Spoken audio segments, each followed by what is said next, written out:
We're pleased now to continue our special series of interviews with Richmond County municipal candidates for Telile 24/7. And we're happy to welcome an incumbent who is running for re-election in District 1 here in Richmond County. He is Councillor James Goyetche. James, thank you for joining us today. Thank you for having me, It's Adam. a pleasure to have you here. And I want to begin just simply by asking, how is the campaign going so far? The campaign is going great so far, and the thing with me is that I've been campaigning for the past 4 years. I think people in my district know me. They know what I have done on council. And of course, anytime you run a campaign, you're at the mercy of the taxpayers. They're the ones that decide.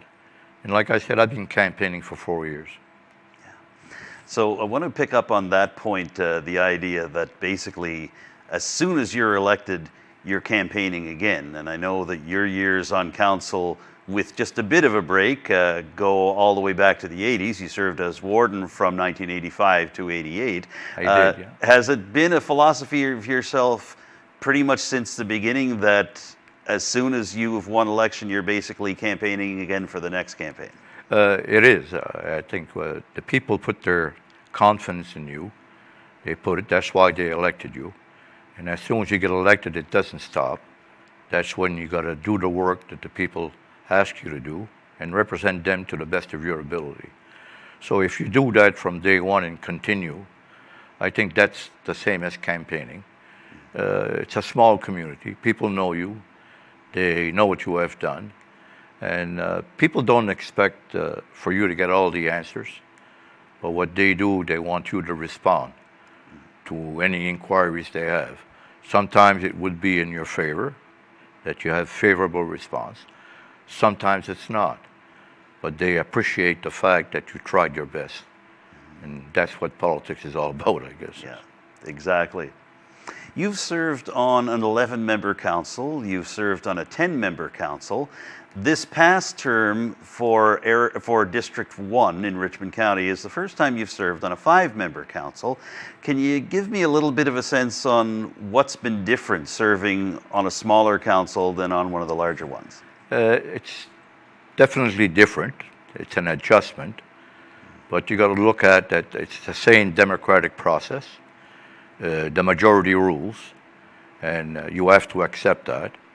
And I mentioned before that democracy is not always the right thing, but the majority of people that vote, you got to go by the majority.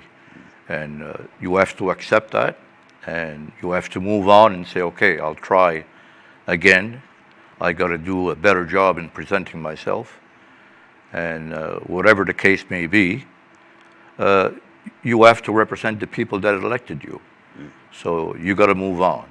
That's politics, and this type of situation is not only in municipal council, it's in any sort of organization or establishment you belong to, be it federal politics, provincial, or whatever the case may be.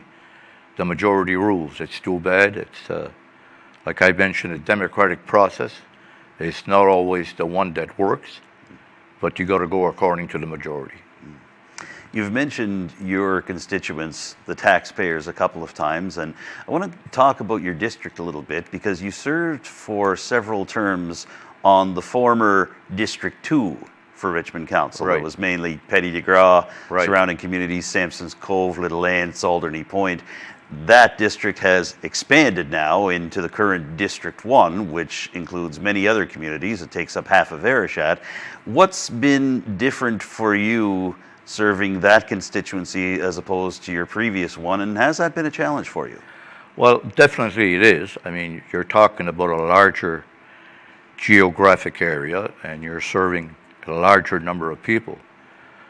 So therefore your work, and that's why I say that I make it a full-time job. I think the people in my district deserve full-time representation for the simple fact it's very difficult to be able to respond to the concerns and inquiries that people have, your taxpayer, especially with this increase in the districts. It's challenging, but very exciting. And you get the aging population, of course. 47% of your taxpayers are seniors. There's a lot of demands for senior housing. There's a lot of demands for housing grants through Nova Scotia Housing. You've got to fill in those forms. I make it a point to get copies of those. I have them at home. Anybody that wants to apply for grants of any sort, I have the application forms home, and I fill them out. I even fill them out. I supply the envelopes. I don't pay for their stamp, by the way. Okay. That's their responsibility.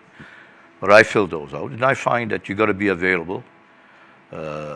Any phone calls you get, I make sure that I answer them, whether it's the same night or the next day. And that's very important to people. And there's one thing, Adam, you got to realize that a councillor is the politician closest to the people. They're the ones that they contact first. It doesn't matter if it's to deal with municipal, provincial, or federal politics. You're the one that they contact. So therefore, it's your job. You're a councillor, and a councillor means council. So you got to get the answers or find the answers. And like I say, maybe it's not the answers they want, but at least you got an answer. So that's the job of a councillor. Yeah. So when you're asking constituents this time around what the issues are that matter to them, and you mentioned a couple of different things, you talked about seniors housing and affordable housing, but when you contact people around District 1, what are they saying to you? What are the issues on people's minds this campaign? Well, the big issues right now, it's the same. The issues don't change that much. There's economic development that they talk about, tourism, retention of youth in the community, and all these things that they mention. But there's one aspect that you've got to realize, that the community want a level of services, but they want to maintain a half-decent tax rate. We have seniors, like I mentioned before, that are on fixed incomes. That means that their ability to pay a high tax rate is just not there. And I must respect the seniors. The first thing they do pay are their taxes. That's something they're accustomed to or not accustomed, but they want to do. Yeah. And when it comes to making a difference between, do I pay my taxes or do I have food on the table? And I think to maintain a half-decent tax rate is not only healthy for Richmond County, and at the same time providing a certain level of service that they need. Our residential rate is 80 cents. Our commercial rate is $2.10. So if you're looking at trying to build up your economy, have economic development, or have industries come in, or any entrepreneur that want a business, you got to have a half-decent commercial rate. That attracts them.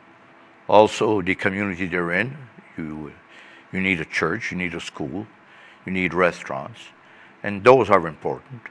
And you got to make sure that you provide a level of service to residents. That's very important. At the same time, be conscious of what type of area rate you're going to have. And to have a basic, very good, sound tax rate is very important. We're into the home stretch of this interview, James. I just have a couple of questions left.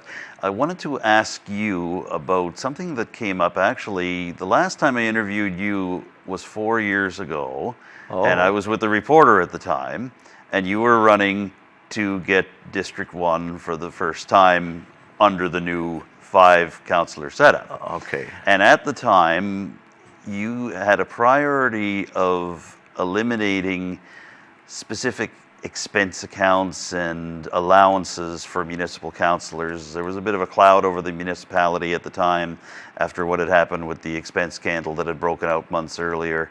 And you had said to me at the time, there isn't any need for as much of these special allowances as we had. Your exact words were, get rid of that. So 4 years later, do you feel that the county has done a better job in trimming the fat in this regard and making councillors more accountable? How do you feel that's gone? I think we've done that, exactly what you're saying. I was against the infrastructure and activity funds that were allotted to councillors. I think that was in the tune of $60,000 per councillor. I found that there was no accountability for that kind of money. because everybody received it. You wouldn't refuse one counselor in council compared to the other. It was money that you could give freely to any organization, regardless what it is, and not be accountable for it. And you're talking $300,000 per year. And over a period of time, that's a lot of money. So when you get rid of that, that means it opens the gate it opens for something that's very important, even probably infrastructure that we mentioned before, that we do have that needs attention. Well, these funds are there available to do these things. And we done that. In the travel expenses, for example, and for counselors and administration, has been dropped down by, I'd say, close to 3,000%. That's a lot of money. And I think that's very important. If you talk about accountability, that's where it starts. And you can check the expenses, they're online. We have dropped down amazingly the expenses of counselors and administration. Last question to you, James, and I've been asking this question to other candidates that I've been speaking to as well for Telile 24/7. I'm always fascinated by who inspires the individual candidates and counselors to be involved in public service the way they are. And I just wonder, were there any one or two people over the years that not only inspired you to seek public office in the first place, but also to keep serving within the municipality over the years? Well, in my case, I got to say, well, my parents are one, but the teaching profession, I grew up, I think I had amazing, very good teachers, fantastic teachers, and of course the responsibility is always also on the student. But I find when I worked with municipal government back in '74 for 5.5 to 6 years, that I dealt a lot with residents, with people in the community, the taxpayers, and that also inspired me. I think being affiliated with the community, I got involved in a lot of organizations. I was president, vice president, and I even baseball clubs or local community organizations or whatever. And that inspires you as an individual. Speaking with the residents and talking with people, being associated with a lot of people every day, that's an inspiration in itself. That inspired me, and it continues to inspire me because I feel obligated and very interested in helping people. If I can do anything for you, it makes me feel great and good. And the reason I went for counselor is that I want to do it 100% of the time. I want to put full time is what I'm looking at when I do my job as a counselor. I can't do anything unless it's full time. I got to put 100% into the work, and it gives me great satisfaction to be able to do that. So, represent the people that, as a matter of fact, put their faith into me. And I know when you run for politics, you're at the mercy of the taxpayers. They're the ones that decide. And if they do decide in your favor, then I feel you have an obligation to represent them to the best of your ability. You have a few hundred bosses. More than one. Yes. Well, we've covered a lot of ground in just a short time, James, and I appreciate you giving me some time here today. Did you want to add anything else about all this before we wrap up? Adam, I thank you very much, and I think this process that you guys are involved in is very good, not only for the candidates that are running, not only for the incumbent, but it's great for the public that they're able to see their candidate right up front, know exactly what to expect, and it helps them make the decision whether to go this way or that way. And like I said, I'm at the mercy of the taxpayers, and hopefully the job I've done in the past 4 years is to their satisfaction. If it is, they'll re-elect me. If not, I got no control. Okay. James, thank you very much Thank for you joining very us much, this Adam. afternoon. It's been a pleasure. Thank you. James Goyetche is the incumbent councillor for District 1 for Richmond County. He is currently in a 4-person race to win that seat on Election Day, October the 17th.